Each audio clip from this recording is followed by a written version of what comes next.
UTL solar लावणार आणि सबसिडीही मिळवून देणार।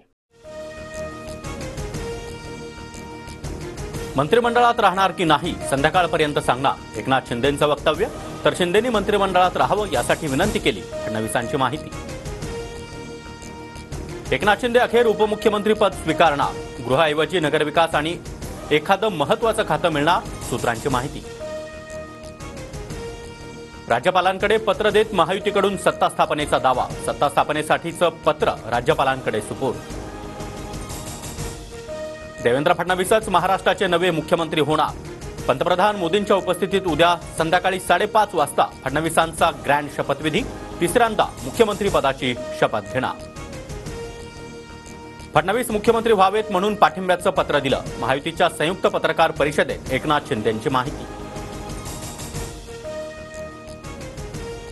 अजितदादांना सकाळ संध्याकाळ शपथ घेण्याचा अनुभव, एकनाथ शिंदेंचा अजित पवारांना मिश्किल टोला। दादा को अनुभव है, दोपहर शाम को भी लेने का और सुबह भी लेने का।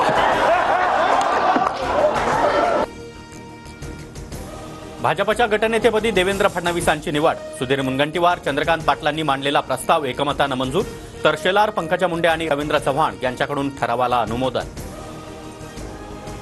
पंतप्रधान मोदींनी एका कार्यकर्त्याला मुख्यमंत्री केलं, एक है तो सैफ है, मोदी है तो मुमकिन है।